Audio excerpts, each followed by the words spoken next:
টলিউডের জনপ্রিয় অভিনেত্রী শ্রাবন্তী চট্টোপাধ্যায় চলতি বছরটা এই অভিনেত্রীর জন্য খুব গুরুত্বপূর্ণ। একের পর এক ছবি মুক্তি পাচ্ছে তার। পূজায় শ্রাবন্তীর ছবি দেবী চৌধুরানী বক্স অফিসে লড়বেন তার দুই নায়কের সঙ্গে। যদিও নিজের ছবি নিয়ে বেশ আত্মবিশ্বাসী এই অভিনেত্রী, তিনি আশা করছেন দর্শকরা হলে গিয়ে তার সিনেমাগুলো দেখবেন ও পছন্দ করবেন।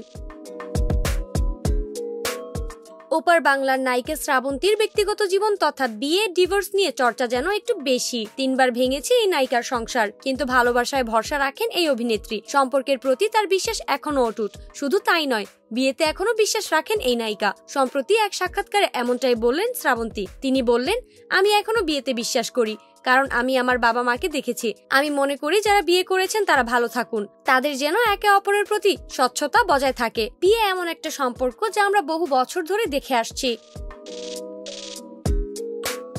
কিন্তু এই নায়িকার কোনো দাম্পত্য সম্পর্কই স্থায়িত্ব লাভ করেনি। কোথায় ভুলটা ছিল এমন প্রশ্নে শ্রাবন্তীর জবাব, আমার যেটা ভুল ছিল আমি জীবনে ভুল মানুষকে বেছে নিয়েছিলাম, যেটা হয়তো আমার আরো ভালো করে বুঝে নেওয়া উচিত ছিল।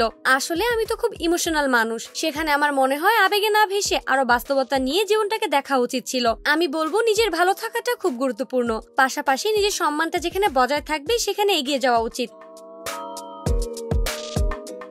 এই নায়িকা আরো বলেন, একটাই জীবন, তাই লোকে কি বলছে না বলছে সেটা না দেখে এগিয়ে যাওয়া উচিত। নিজের মন যেটা বলছে, যেটা করলে আপনার ধারণা আপনার ভালো হবে সেটাই করা উচিত। বয়স 18 হওয়ার আগেই এক পরিচালককে বিয়ে করেন শ্রাবন্তী। এই বিয়ে সূত্রেই ছেলে ঝিনুক ওরফে অভিমন্যুকে জন্ম দেন তিনি। তারপর অবশ্য 2016 সালে অভিনেত্রীর বিচ্ছেদ হয়। এরপর শ্রাবন্তী ফের প্রেমে পড়েন, ফের বিয়ের পিড়িতে বসেন। তবে দ্বিতীয় স্বামীর সঙ্গে সেই বিয়ের মেয়াদ ছিল মাত্র 1 বছর। তারপর ফের তৃতীয়বার বিয়ে করেন শ্রাবন্তী। কিন্তু দেখা যায় যে বছর ঘোরার আগেই দুজনের মধ্যে সমস্যা শুরু হয়। তারপর চলতি বছরের এপ্রিল মাসে আইনিভাবে আলাদা হয়েছেন এই নায়িকা। তারপর আবারও বিচ্ছেদ।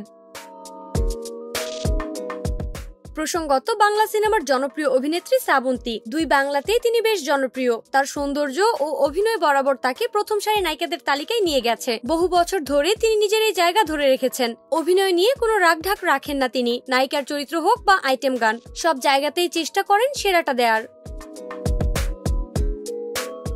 নাইমি জান্নাত ব্যাপ্তি, শোবিজ 24, ঢাকা।